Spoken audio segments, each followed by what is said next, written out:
அனைவருக்கும் வணக்கம். Welcome to Kaushi's kitchen. இன்றைக்கி நம்ம பார்க்க போகிறது கீன்வா தோசா. இந்த தோசையில் ரைஸ் கிடையாது. ரைஸ் அவாய்ட் பண்ணணும்னு நினைக்கிறவங்களுக்கு இது பர்ஃபெக்டான ரெசிபி. அதே மாதிரி இதை மாவை ஃபெர்மெண்ட் பண்ண வேண்டாம், அரைச்சிட்டு உடனே நம்ம யூஸ் பண்ணலாம். கீன்வா தோசா எப்படி பண்ணுறதுன்னு பார்க்கலாம். ஒரு பாத்திரத்தில் 2 கப் கீன்வா, 1/4 கப் துவரம் பருப்பு, 1/4 கப் கடலை பருப்பு, 1/4 கப் பாசிப்பருப்பு எல்லாத்தையும் நல்லா கழுவிட்டு தேவையான அளவு தண்ணி ஊற்றி ஒரு 4 மணி நேரம் ஊற வச்சிடலாம். நல்லா ஊறியாச்சு. இப்போ இதை நம்ம மிக்சியில் மாற்றிக்கலாம். அளவு கம்மியாக இருக்கிறதுனால இந்த மாவு நம்ம மிக்சியிலேயே அரைச்சிடலாம். இதில் கொத்தமல்லி தழையெல்லாம் கட் பண்ணிவிட்டு அந்த தண்டை எடுத்து வச்சுருந்தேன். ஸோ அந்த தண்டை சேர்த்துக்கிறேன். நீங்கள் கூடவே கொத்தமல்லி தழையும் சேர்த்துக்கலாம். என்கிட்ட தண்டு நிறையா இருந்ததுனால நான் கொத்தமல்லி தண்டு மட்டும் சேர்த்துருக்கேன். ஸோ இந்த மாதிரி நம்ம கொத்தமல்லி தண்டை தூக்கி போடாமல் தோசையிலையோ இல்லை அடமாவிலையோ நம்ம சேர்த்துட்டா சுவை இன்னுமே நல்லாயிருக்கும்.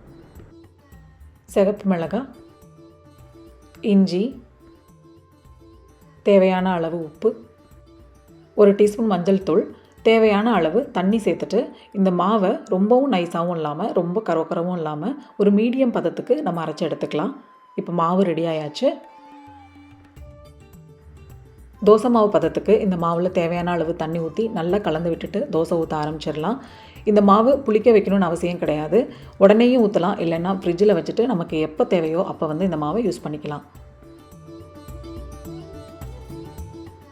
தோசைக்கல் காஞ்சதும் தேவையான அளவு மாவு ஊற்றி மெல்லிசாக தோசை ஊற்றிக்கலாம். தோசை சுற்றிலும் 1 டீஸ்பூன் எண்ணெய் சேர்த்துட்டு 2 பக்கமும் நல்லா மொறுமொறுன்னு வேகட்டும்.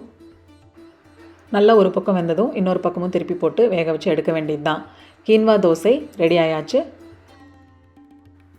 இந்த கீன்வா தோசையில் கொத்தமல்லி தழை, கருவேப்பிலை, முருங்கைக்கீரை இல்லை மற்ற வகை கீரைகளும் சரி, இல்லை மற்ற பருப்புகளையும் சேர்த்து இன்னமுமே ஹெல்த்தியாக ரிச்சாக பண்ணலாம். இந்த கீன்வா தோசையில் ஏதாவது டவுட் இருந்ததுன்னா கமெண்ட் செக்ஷனில் கொடுங்க. நான் கண்டிப்பாக உங்களுக்கு ரிப்ளை பண்ணுறேன்.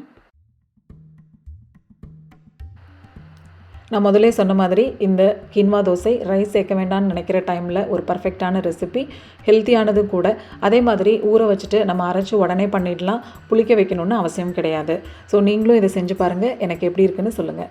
தேங்க்யூ ஃபார் வாட்சிங். Take care. பாய்.